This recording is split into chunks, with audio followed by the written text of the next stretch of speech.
Hey, what's going on, everybody? Welcome back to another episode of the Star Wars Perspective podcast. I'm your host, Max, and today I am joined by... How do you pronounce your name? Eros? Is that how you say it? I'm awful with names. I say Eros. Eros. Oh, that sounds cool. Yeah. So we'll go with Eros then. How you doing, Yeah, that's man? all right. Yeah, good. Thanks for reaching out and having me on. Yeah, thanks for coming on. It's always a good day when we get to talk Star Wars, you know? Oh, So, definitely. Usually the first question I ask is, what got you into Star Wars? Yeah. Well, so I was born after the original cinema releases of the original trilogy. So I missed out on all of that. I remember me and my brother, we used to actually go and sleep over a friend's place from time to time, and they would have it on VHS tapes. So I'm dating myself there.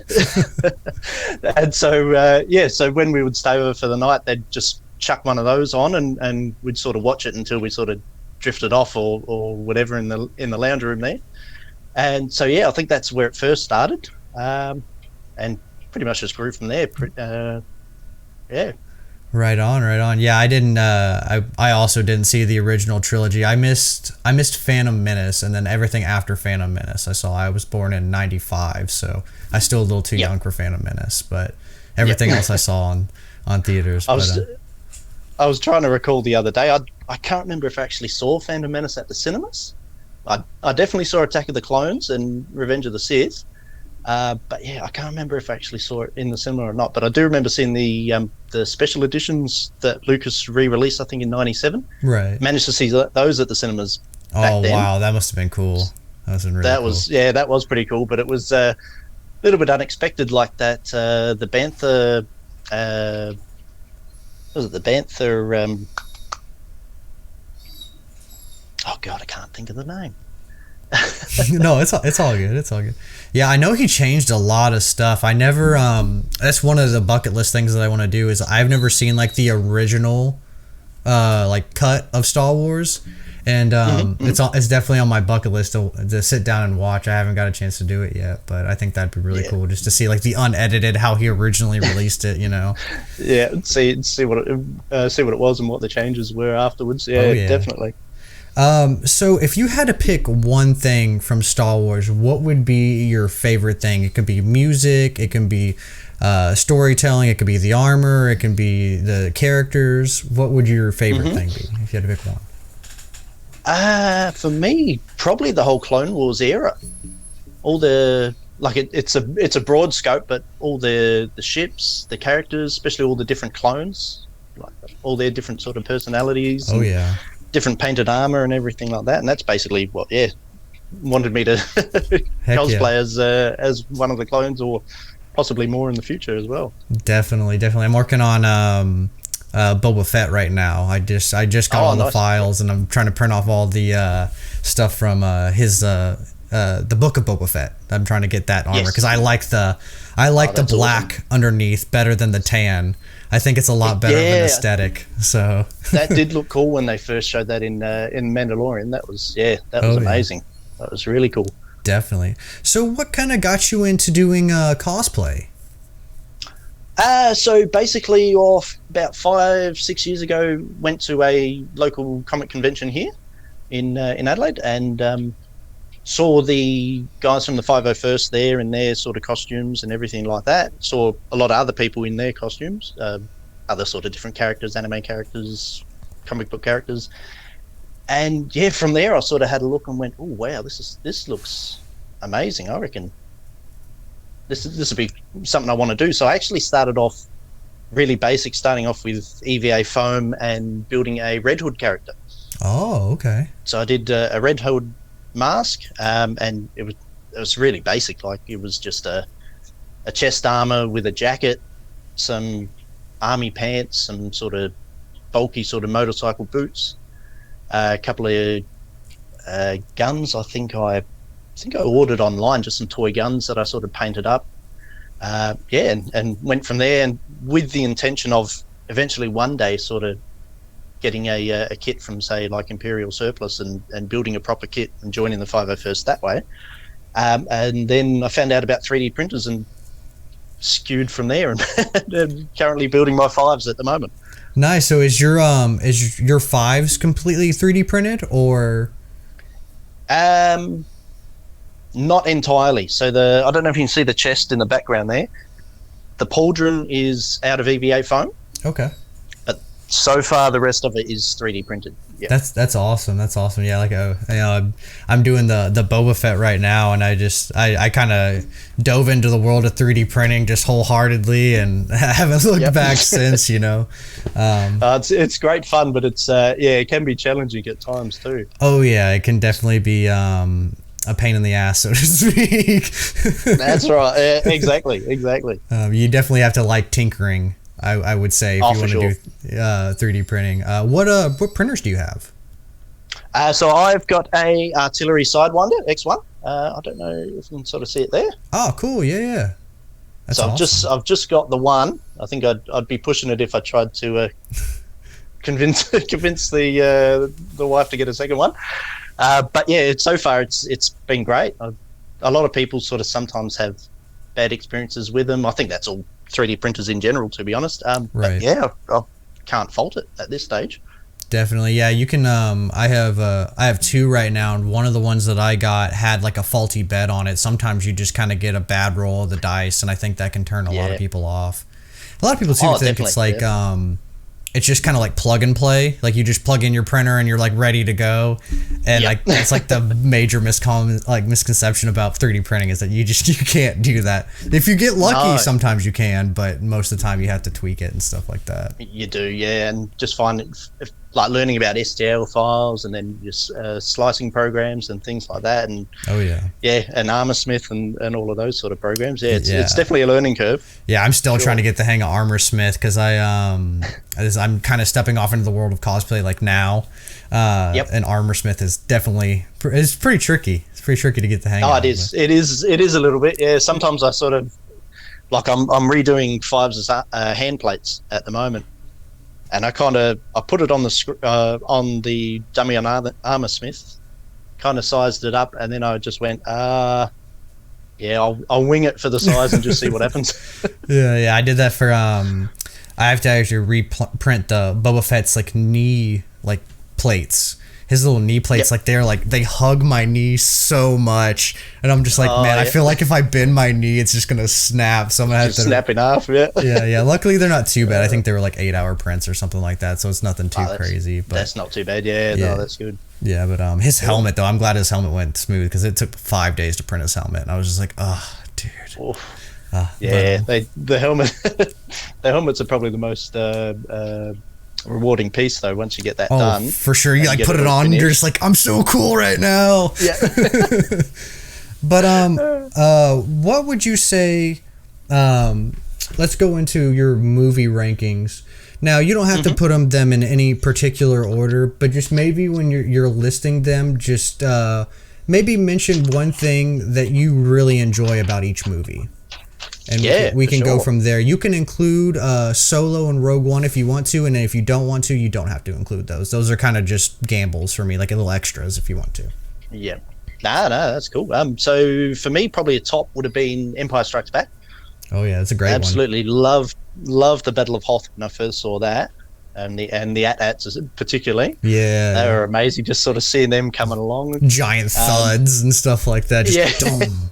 That is so menacing. That's it. But also in Cloud City with Luke versus Vader. That first time, that was a very cool sequence as well, sort of seeing that as a kid sort of thing. Definitely. Well, also like Bespin too, like that sunset, like when they have that sun, when they're kind of coming in and it's like the clouds. And it's just so beautiful, man. Yeah, scenic and everything. Yeah, no, it's awesome. Number 2 would probably be Revenge of the Sith. Another great one. Definitely. Just to sort of see how, like obviously after the first two, so Phantom Menace and Attack of the Clones, seeing how everything sort of came to fruition at the end, where Anakin actually became Vader. We didn't think we were going to get anything else. We thought at that point Revenge of the Sith was the end. Like, that was the final movie, so it was kind of I remember it being such a big deal, like seeing it in theaters. Everybody was like freaking out, Oh yeah. No, it was cool. And obviously the main thing from that one is Anakin versus Obi-Wan. Oh, that battle. Oh, on yeah. Mustafar was Battle of amazing. Heroes with John Williams, the music, they're all like, I mean, that's like the height of the Jedi perfect. right there too. Like they're like at their peak, and you can tell that they were just practicing for days. Like their lightsaber spins and stuff like that. I'm like, goals, man. I need to start working on my lightsaber spins. That's it. I need a lightsaber so I can work on my spins. Actually, I haven't got one yet. Yeah, I just got one. I just got one for Christmas. I was like, I got to get myself a lightsaber. I was like, enough's enough. I was like, I got. So I got one for Christmas, but yeah, man, they're so much fun. What one did you get? So I don't know if it's in here or not. I actually don't think it is, but I got one from Imperial Workshop. Hannah EMP, she's a lightsaber, like she just does, that's what she does. She's a content creator and all she does is spinning. And I messaged her and I was like, hey, we were on a podcast together. I was like, what do you recommend? Cause she has man, when I tell you she has enough she's like the General Grievous of lightsaber collectors. She has 30 of them and it's ridiculous. But I was like, what brand do you recommend? And she recommended Imperial Surplus. So it's really cool. They have all the sound fonts. You can change the color of it.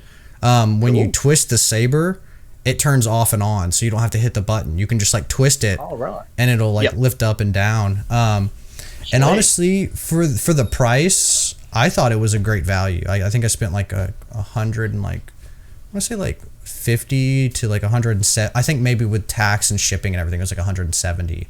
But I didn't think that was bad. Yeah, I mean that's more. It was less than you'd spend at Galaxy's Edge or something like that, or one of the Star Wars shops. So I was like, hey. Why not? Yeah, that's it. Why not? Definitely. Let's see. Next one would probably be Return of the Jedi. Another great one. Yep, that's awesome. Yeah. For probably the battle over Yavin, or the Death Star battle. Seeing the X-wings, the Millennium Falcon going through the Death Star and blowing that up internally, and all of that whole sequence is amazing. Heck yeah. And also Vader versus Luke as well, particularly the music there when they're battling each other, and you've got that sort of orchestral bit and the male sort of choir bit. Oh, just amazing. Even now to this day, I love just watching it just for that little snippet of that music. It's just it's beautiful. Yeah, John Williams is a master at his craft. He is. He just, I don't know how he does it, but it's every time I hear his songs, it just gives you chills, when you're listening to it. So. Oh yeah, definitely. Next one along would probably be Attack of the Clones. Oh yeah, love Attack of the Clones. Oh, definitely. This one I sort of kept seeing it on repeat on TV for ages and ages and ages, and through that I actually initially hated it, but then once I saw the Clone Wars TV show, and because this has got clones in it, we get to see Kamino. We see that battle with Obi-Wan and Jango in Kamino. Even that was cool. So I eventually warmed up to that and thought, this is awesome as well. Yeah, that's what I love about also, I'm sorry, what? I was just going to say, the one thing I also got was the seismic charge out of the Slave One as well. Seeing that in cinemas, oh my god, that was that was completely unexpected. It was just awesome. Played really well with the sound system as well, for sure. Yeah. Well, that's the one thing I was gonna before I accidentally interrupted you. I was gonna say the Clone Wars TV show I think really gave a lot to Episode 2. Because I obviously the movie came out before the TV show, and then once the TV show came out, it makes everything so much more meaningful in it to me, especially that Episode 2 and Revenge of the Sith. It gives us so much more depth to all of those characters, which is great.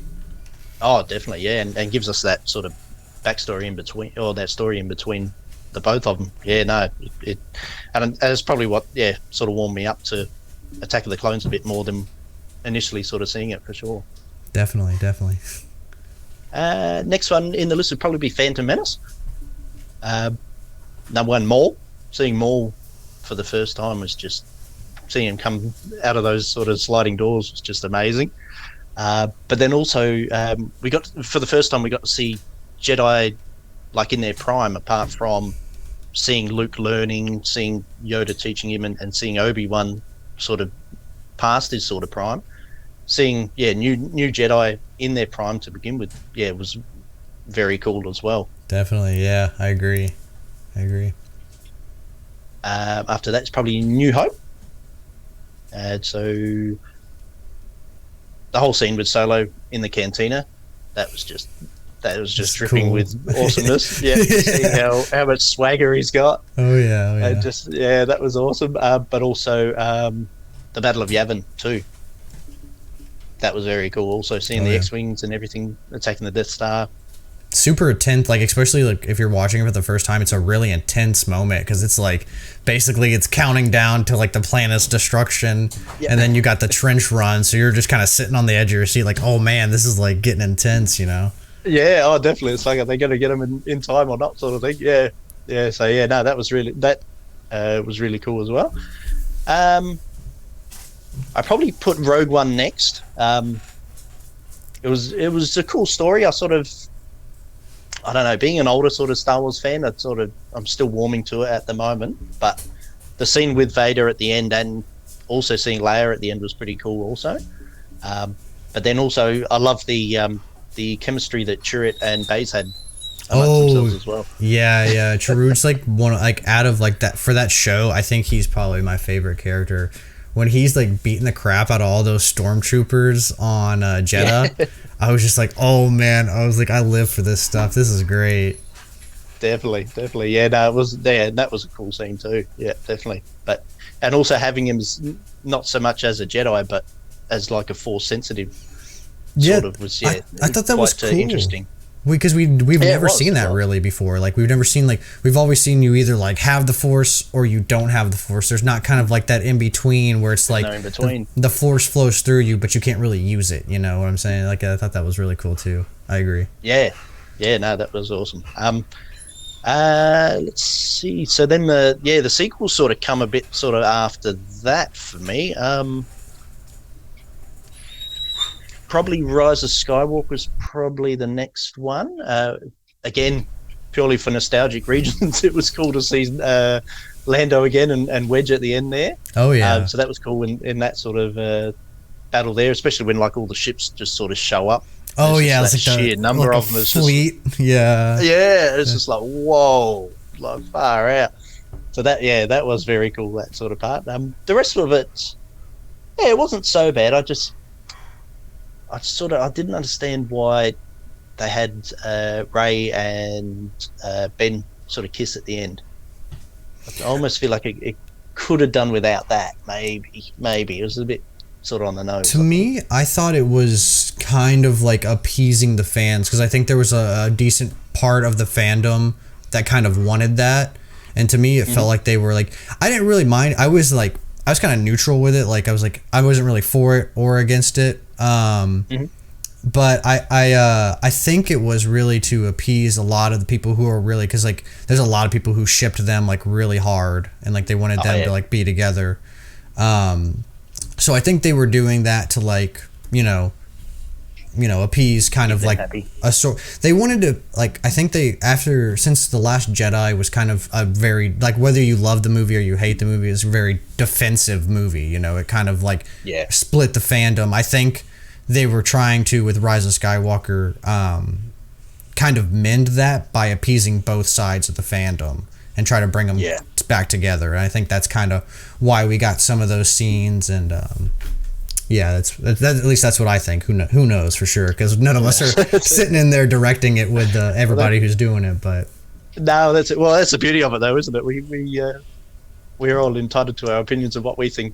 Yeah, no, and all of that. That's the whole reason for this podcast, man. Because like, that's the thing is like that's the whole reason why I wanted to do this is because everybody has a different opinion. Some people love the sequel trilogy, some people don't like the trilogy. But I like the fact that like, I think on the internet a lot of people are very quick to be like, oh, that sucks, or oh, that's bad, or oh, that's good. I like it when people can kind of like articulate instead of just saying, oh, that's bad. Just be like, oh man, well I didn't really see those characters in that way, and like here's why. Like I like it when people can kind of articulate their feelings instead of just being like, oh that sucks, or oh, that's great, you know. So shows that they've had a think about it a little bit at least, and see it from a different perspective. Definitely. For sure. After that is probably Force Awakens. So obviously the massive gap between Revenge of the Sith and the Force Awakens, sort of everyone was looking forward to new Star Wars super and all hype. that. Oh, definitely. So I was looking forward to it for new characters and stuff like that. So it was cool to see, new sort of characters come into play, and that was quite cool. Trying to think what else did I bring as a positive out of that one? Again, it was cool to see the sort of old characters as well.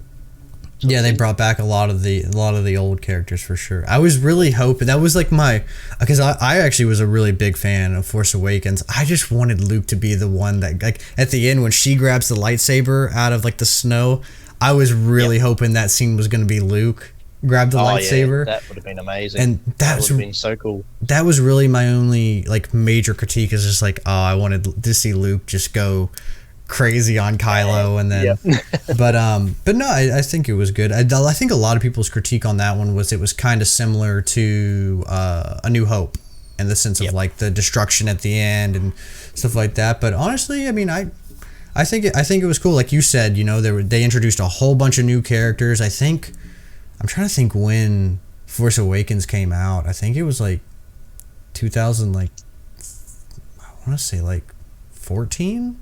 Something like that.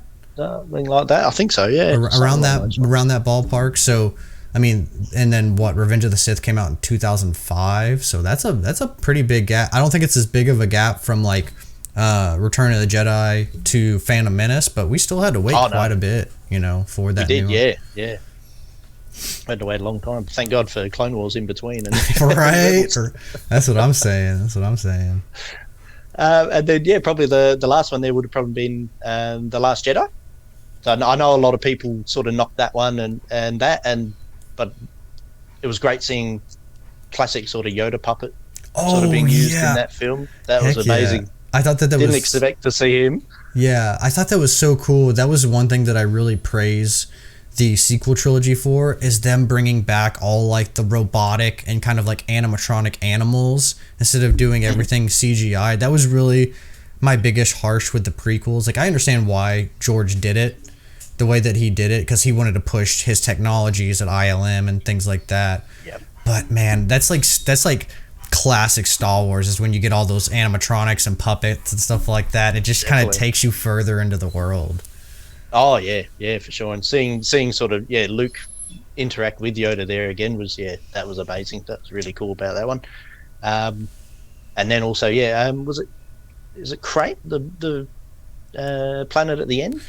Crate. Yeah. So that was quite cool seeing that also. Yeah, the crystal foxes were really cool. Up. And then the cool. red dirt or sand or salt or whatever it was.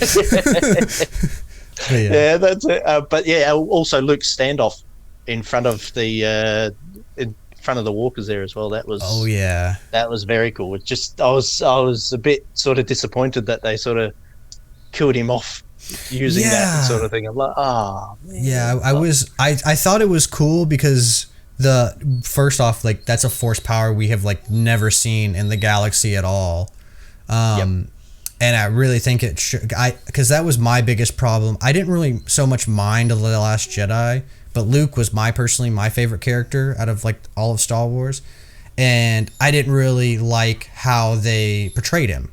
But I thought that they did portray him very well towards the end, when it kind of showed that he was at like the height of his power, you know, with doing that, because we've never seen any other Jedi do that. You know? No, we've never seen anyone force project themselves sort of over long distances or anything like that. No, and hold like real objects too. He held Han's dice and gave them to Leia. You know, like So I was like, whoa, like that's crazy. You know, that's insane. Yeah, So that would be them. I haven't listed Solo. I didn't hate Solo. I don't know. It was a fun ride. I just I couldn't really sort of think of anything. It was cool. It was cool to see Maul again. Oh, that was pretty cool to see an older sort of Maul. See Ray Park there. So yeah, so that I hope they continue that story, just so we can kind of see what develops further, or if anything develops further, if we see more again in the live action again. Oh, man, I want a Crimson Dawn TV show so bad.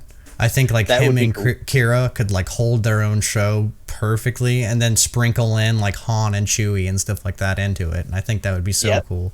You know, I was just having a conversation with someone the other day about Book of Boba Fett, and they said to me, "Oh, basically the show's done. There's nowhere else for them to go. They've killed the Pikes. They've potentially killed season 2." I said, "Well, I've heard a lot of rumors about people wanting Crimson Dawn. If they brought that in for season 2, that would be pretty cool. Awesome. That's what I was kind of pretty cool. That was like my only really and we'll kind of get into talking about the Book of Boba Fett here in a second, but that was like one of my biggest critiques of the final episode is I thought the Pikes were kind of hiding behind like a bigger enemy, you know, at the end, and it ended up didn't being that way, but I thought it was really going to be Crimson Dawn kind of controlling everything, you know, all the way down. So hopefully, I would either say Crimson Dawn or the Hutts, because I thought that's how it was gonna go at the beginning of the TV show, because I think the Hutts would be a really cool enemy to fight as well. Yeah, the twins. Yeah, because they kind of sort of unceremoniously just sort of disappeared, and that was it. And it's like, it's like, I'm out, bye. Something wasn't right there. So you could be right. It could be that too, for sure. But because I was going to talk to you kind of about some of the TV shows since we're already on Boba Fett. You've seen it all the way through? Yep. Okay, well, watch it all. Spoilers if you haven't seen the Book of Boba Fett. Maybe skip ahead like 5-10 minutes, or go watch it and then come back to this. What did you think overall? It was good. Yeah, I quite liked it. I know a lot of people were complaining that he wasn't the same Boba as in Empire Strikes Back, but I honestly, I didn't mind it. It was good to sort of see him with the Tuskens and sort of develop that sort of feeling of, look, I feel like I need a tribe, or I need almost a family to sort of belong to, that sort of thing, and be surrounded by friends rather than employers, basically. So that was cool to see, and the Mandalorian sort of scenes were very cool as well. Those maybe the ship sort of building, they could have saved that for Mando season 3 for an episode there, perhaps. For sure.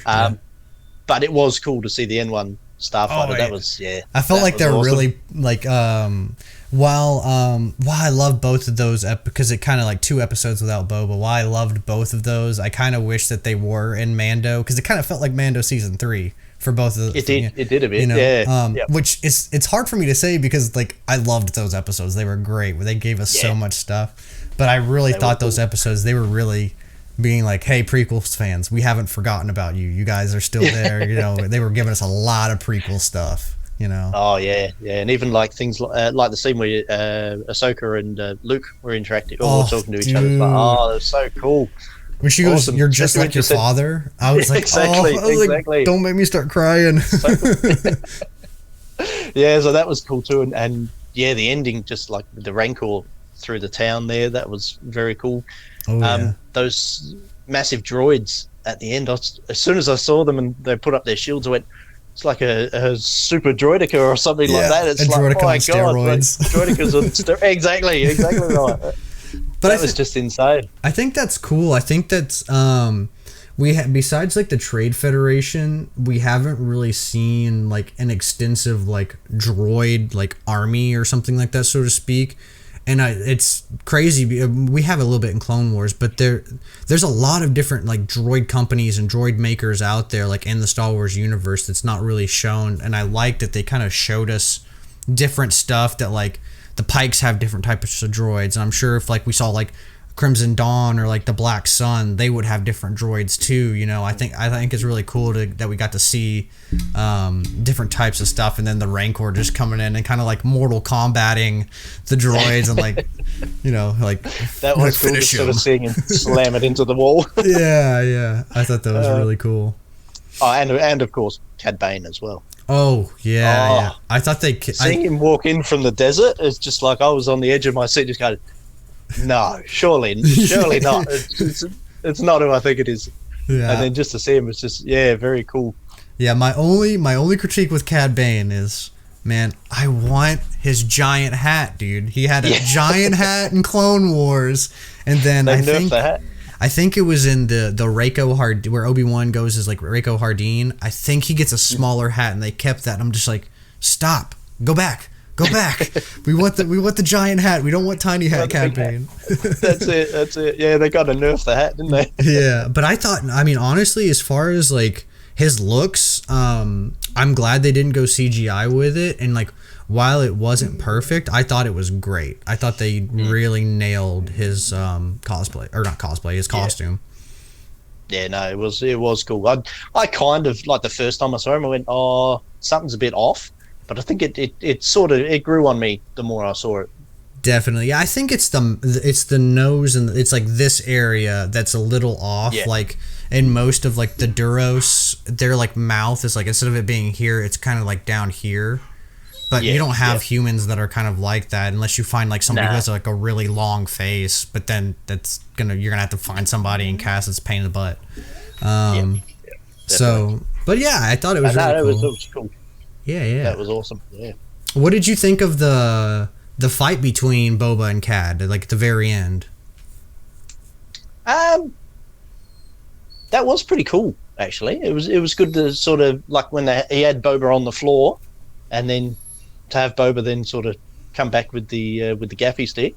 That was very awesome. But I sort of wonder now whether Cad's dead or not. Sort of. I mean, it's Star Wars. If the Emperor can come back after getting thrown down a freaking shaft and then blown up by the Death Star, I don't see why Cad exactly. He got stabbed with a giant knife, because like that's what a gaffy stick is. So like, I wouldn't see why. They have the mods, right? Like they introduce like the mods and stuff like that. He could just get like a mod, like, because I think he got stabbed like in his like chest or something like that. You could just get a little Fennec Shan upgrade, like she did, and he'll be rocking again. Honestly, I hope he does come back. I think that would be really cool for season 2. Maybe he gets hired by whatever Boba has to go up against again, and it's like the second showdown or something like that. Because as much as I did like it, because I thought it was really cool, I thought it was super short. Like, it happens that. And I was like, give me a little bit more, you know? Yeah, I realized, it did go quite quick. Yeah, I realized, because like this show is like heavy Western, like a lot of spaghetti Western stuff. And when it comes to that stuff, like the shootouts are short. It's kind of like samurai stuff. It's like bam, bam, you know, somebody makes a fatal error and then you're done. You know, kind of how I don't know if did you ever watch Rebels? I did, yes. Kind of like the fight between Maul and Obi-Wan, how it's done in like literally like 5 seconds or something like that. Yeah. But that's kind of how it is. Like, if you watch like all the samurai movies from back in the day, it's just like usually the samurai makes like one fatal mistake and then it's like over in seconds, you know? So yin yang, I guess, you know. I wanted a little bit. I think that's just like the greedy side of me. I'm just like, I want more action, like give me more action, you know. But I want more. Honestly, overall, like, I think it was kind of a bumpy ride with Boba Fett, like just the show in general, but I honestly really enjoyed it. Like, every episode I rewatched like 1 or 2 times at least, and really the only gripe I had was the Street Bike Gang. I thought that they didn't fit into, not even Star Wars, because I think they fit into Star Wars. I just didn't think they fit the vibe of Tatooine. That's right. They're a bit too sort of, like, the bikes are a bit too sort of clean. Yeah, I'm like, dang, I was like, I need whatever protection you guys are putting on your bikes for like my car and stuff like that. You know, I live in Texas. I got that Texas sun fade on my car. I need the Tatooine double sun protection, man.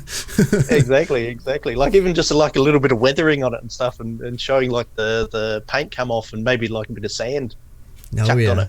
Oh yeah, would make a bit more sense. Maybe they're just a bit too clean, a bit too bright, sort of thing. Yeah, definitely. But no, they were pretty cool. They were cool for something different.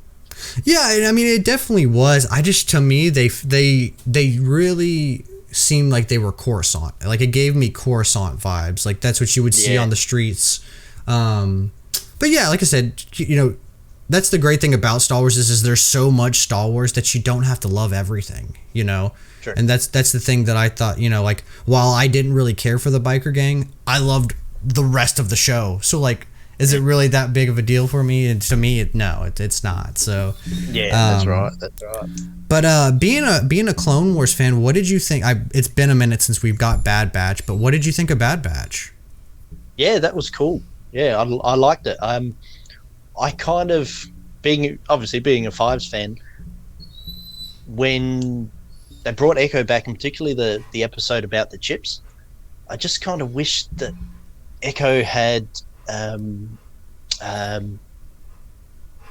sort of asked about Fives, or you know what I mean, hung about on Fives a little bit, and just sort of just so they kind of explained it a little bit more, because if it wasn't for him, they would have never discovered the chips, and Rex would have never got his chip out. Right, for sure. I think there definitely could have been a good moment, like a heartfelt moment between, Rex and Echo, I completely agree. Just letting him know what happened to him, because obviously Echo wasn't there, so he wouldn't have known what was going on, or what Five's fate was. So yeah, I wish they kind of hung about on that just a little bit more than what they did. It was a very sort of quick passing conversation in that episode.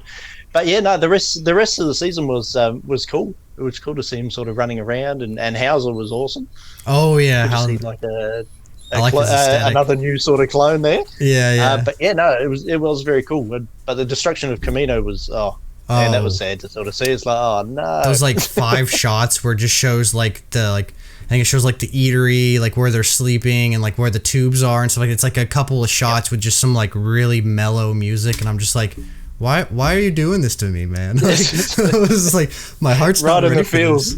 Well, because right in the feels. It's like, oh no. I don't know how long Clone Wars, like the show, was for, but I mean, we spent 5 years seeing that, like that's that's like almost like a secondary home for a lot of Star Wars fans, because you're just watching it for so long, and then just to see it instantly get blasted with like no remorse, it's just like, oh dang, that was tough. Oh, for sure, especially that episode of Clone Wars when they defended it so wholeheartedly. Oh yeah, and then to have them all just sort of cleared out and then just blow it to pieces, it's just like, man. Yeah, it's a rough time. Star Wars definitely. I feel like lately they've been finding ways to kind of bring back a lot of like the Clone Wars and like Order 66 and stuff like that. Like, here's a little bit more hurt. Hey, I know you're enjoying the show, but like, here's a little bit of sadness for you. That's right. Because the Order 66 scene with and I think it was episode 6 of Boba. I mean, even though it was like 2 seconds, I was just like, man, Dave Filoni always trying to give us Order 66. He's good at that for sure. Oh yeah. Did you see Visions? Did you watch Visions? Yes. What did you think of that? Because that was kind of the first time we've gotten non-canon Star Wars, and like it initially, like it didn't start out as canon and then became non-canon. They said it was like non-canon right off the bat. So what did you think about that? Yeah, they were cool. They were really cool to sort of see something different. I actually got Vision's shirt on. Oh wow, I didn't even notice. That's awesome. That's really cool. But yeah, no, I liked majority of those stories. The Lop one with the rabbit. Yeah, I think that was like episode 8, I think, or something like that. Yeah, something like that. That one was a bit odd to me, but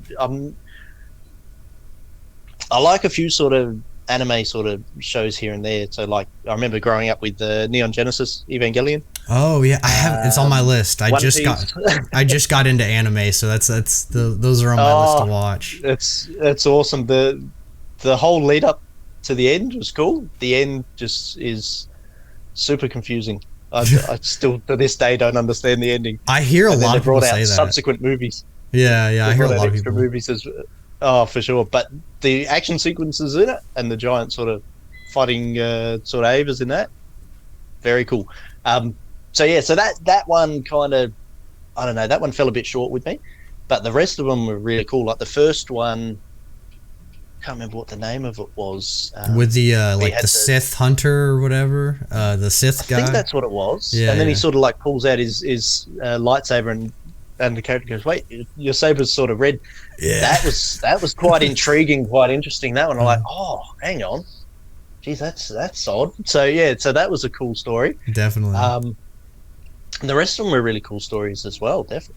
for sure. Right on, man. Right on. Well, now we're kind of going to get into a segment I like to call Minoc Minutes, where I just kind of ask you some of like your favorite like stuff. I mean, they're pretty short answers. They'll be like, what's your favorite planet? Stuff, stuff like that. So we're gonna get into that.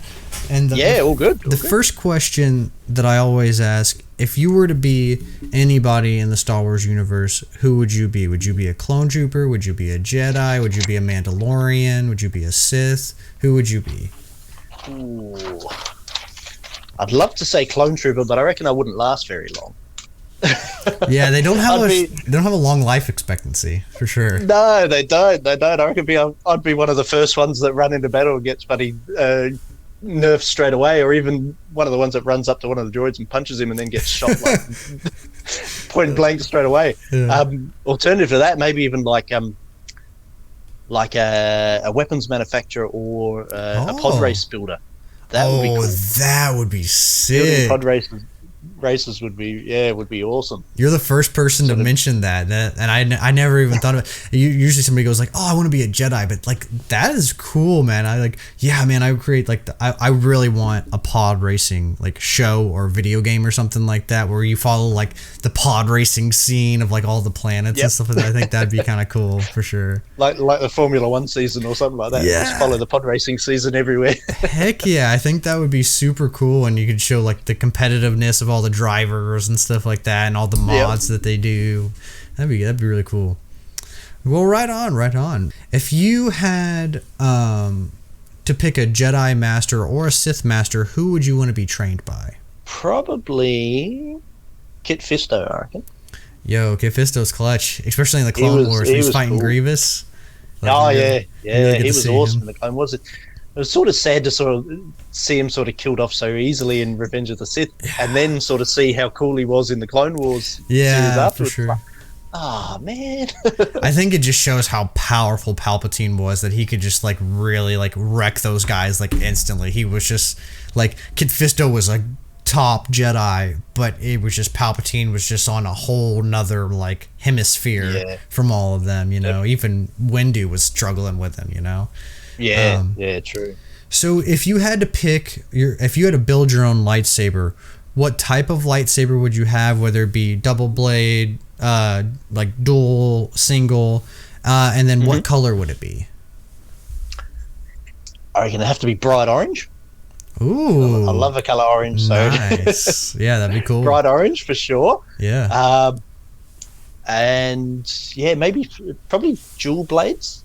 Dual? Oh, that's cool. Yeah, that'd be sick. So sort of dual orange blades. Oh, yeah. Cool. Yeah, I did that a lot in, I don't know if you ever played the Force Unleashed games, but you could pick like the colors of your sabers, and orange was always a really cool one to do in the Force Unleashed, especially when you start swinging them around and stuff like that. You get that orange. It's really, really sweet. I hope we get to see some more. That was another thing going back to like the Rise of Skywalker. I wish we could have seen Rey use a yellow lightsaber through the whole movie. Like, I think that would have been so just cool. Seeing it yellow at the end was like, it was cool to see the yellow one at the end, but then it's like, exactly like you said, it would have been cool to see use that. Yeah, exactly. So hopefully maybe there's more coming with her, and we might be able to see it in action some more as well. Definitely. So if you had to pick 3 characters from Star Wars, who would be your favorite 3? They don't have to be in order or anything like that, but just your top 3 favorite characters. Top 3. Oof. Well, first one would be Fives, without a doubt. Heck yeah, Fives is great. Love Fives throughout the whole series. Number 2 and number 3. I know it's tough. There's so many great characters. There are. It's so cool. It's so hard to choose. Oh, you've stumped me. I reckon. No worries. Take your time, man. It's all good. On a coolness scale, Black Chrysanthemum. Ooh. The first time I saw him in Boba, so I didn't read about him in the comics. I'm not a sort of big sort of comics person, but the first time I saw him in Book of Boba Fett, I sort of sat up and just went, "Who's that?" That guy looks so cool. He's amazing. Who is it? He's a literal beast. Yeah, from there I had to go research him. Heck yeah. Yeah, I'm kind of the same as you. I've read like a little bit of the comics, but not too terribly much. But there is a comic where he fights like Obi-Wan. It's super cool. Like that comic is like, I'm like, wow, and like respect to Black Chrysanthemum for just being like, oh, a Jedi, screw it, I'm gonna fight you anyway. You know. Exactly. And number 3.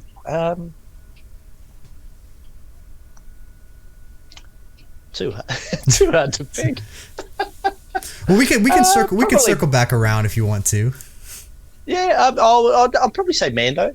Ooh, maybe Mando. That's a good Mando's one. very cool. Yeah, he yeah, is very cool. I do like his sort of his swagger and sort of when he sort of walks in that bar in the first episode in the first season. It's just like, he looks awesome. It's like everybody has like hushed tones. They're like, oh my god, who is this guy? You know, who's this guy? Yeah, exactly. Well, it's like that'd probably be my top 3. He's kind of like Boba Fett, like what I imagine Boba Fett is in his prime.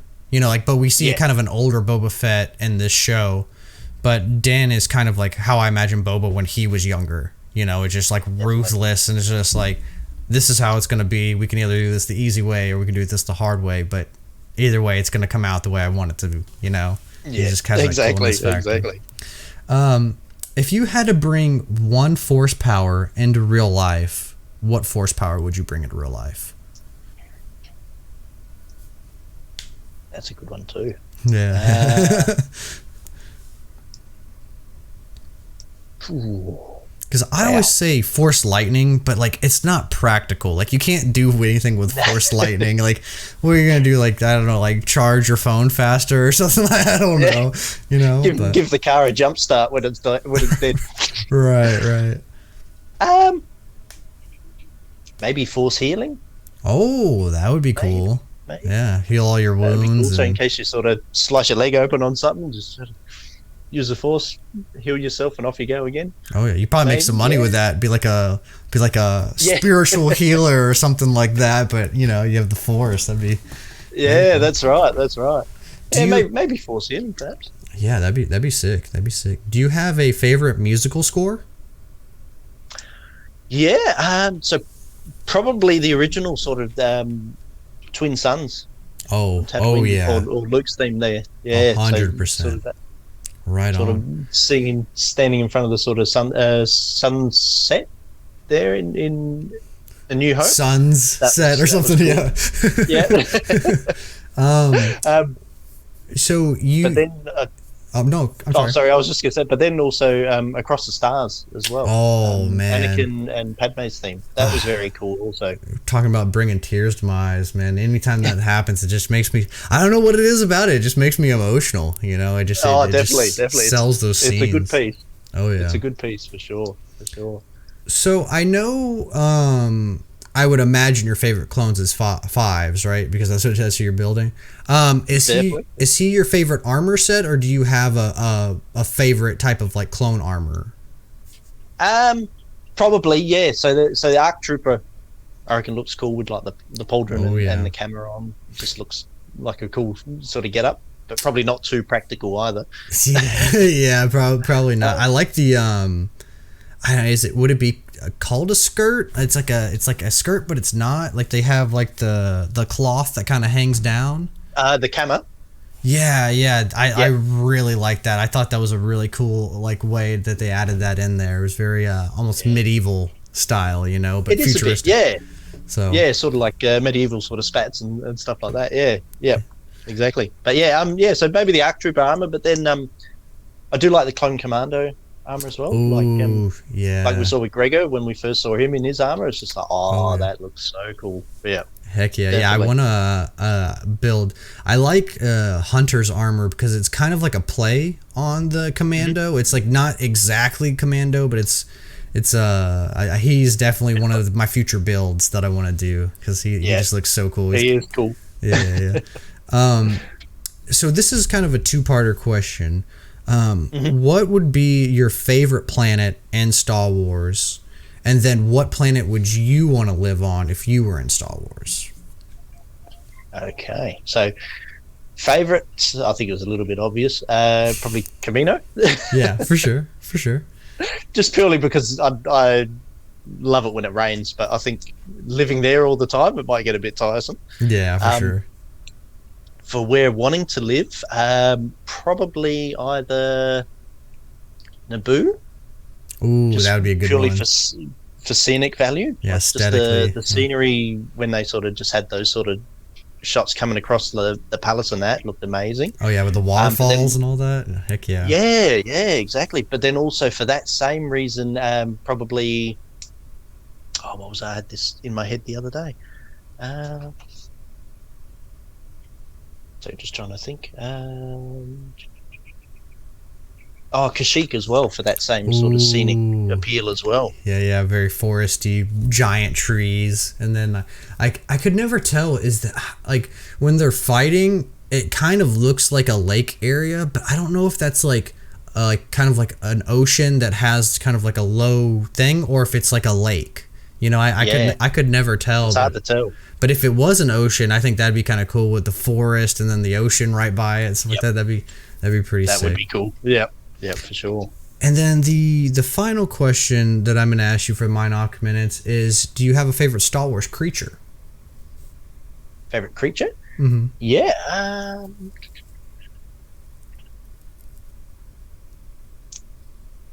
Probably a Salacious Crumb. Ooh, that's a good one. Yeah, I don't know if it's kind of hard to see because my lighting, but I have his like I have like a sleep mask on top of R2D2. I found it's like a little. I found it in a thrift shop. It was like a little sleep mask that you put over your thing. But I put it on R2D2's head. That seems good. Yeah, he's a little bit of a wise Alec, to be honest. Yeah. He's laughing at R2. Yeah. He's got a crazy laugh, man.